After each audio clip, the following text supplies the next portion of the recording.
یہ بھائی کہہ رہے ہیں کہ روڈ کے کنارے میں ہوا بھر رہا تھا، رات کا اندھیرا تھا، چلائی تو اچانک ایک بلی نیچے آ گئی، کسی نے مجھے دیکھا نہیں اور وہ فوت ہو گئی، تو کیا حکم شرع ہے؟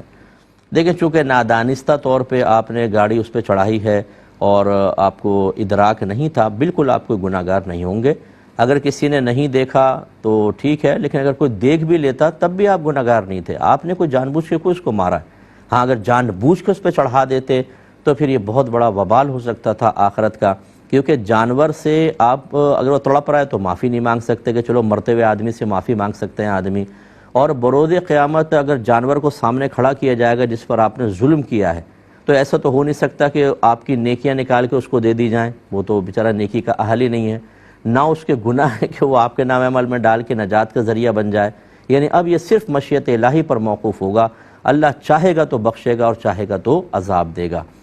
تو یہ جان بوجھ کے جو جانوروں کو تکلیف دیتے ہیں، میں ان کے بارے میں عرض کر رہا ہوں۔ نبی کریم صلی اللہ علیہ وسلم نے ایک عورت کو جہنم میں دیکھا کہ ایک بلی اس کو نوچ رہی تھی، اس کے منہ، اس کا سینہ اور اس کی پیٹھ پہ پنجے مار رہی تھی، اور فرمایا اس وجہ سے کہ اس عورت نے اس بلی کو باندھ کر رکھا، نہ کھانا دیا اور نہ اس کو آزاد چھوڑا کہ یہ چوہے وغیرہ کھا کے خود گزارا کر لیتی، حتیٰ کہ یہ اسی طرح مر گئی۔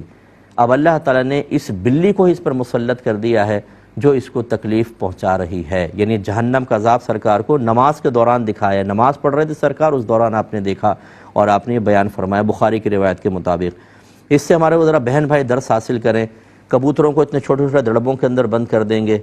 طوطوں کو اتنے سے دڑبے کے اندر، یا بچوں کے حوالے کر دیں گے، وہ کھینچ رہے ہیں بلیوں کو، کتوں کو مار رہے ہیں، طوطوں کو پکڑ کے ان کی گردنیں دبا رہے ہیں، یہ اس طرح کے ظلم۔ اور پھر کٹوری خالی ہے گرمیوں کے اندر، وہ بیچارہ پیاس سے ہانپ رہے ہیں، ان کی چونچیں کھلی ہوئی ہیں، پانی نہیں ڈال، ارے میں تو بھول گئی تھی، ارے بھائی ہم تو بھول گئے تھے، پتہ نہیں چلا۔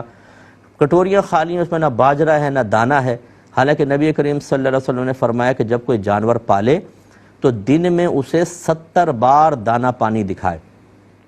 یہ محاورتاً عرب لوگ جب کسی چیز کی کثرت ظاہر کرنا چاہتے ہیں تو 70 یا 80 کا ہندسہ بیان کرتے ہیں، مراد 70 کی تعداد نہیں ہے، بلکہ مراد یہ ہے کہ بہت زیادہ کھانا پانی دکھائیں کہ بالکل بھوکے پیاسے نہ رہیں، لیکن اپنے شوق کے اندر اور ذوق پورا کرنے کے لیے جانوروں کو اذیت اور تکلیف دینا یہ آخرت کا بہت بڑا وبال بن سکتا ہے، اس لیے احتیاط کریں۔ لیکن چونکہ آپ نے نادانستہ طور پہ گاڑی چڑھائی، آپ پہ کوئی انشاءاللہ وبال نہیں ہوگا۔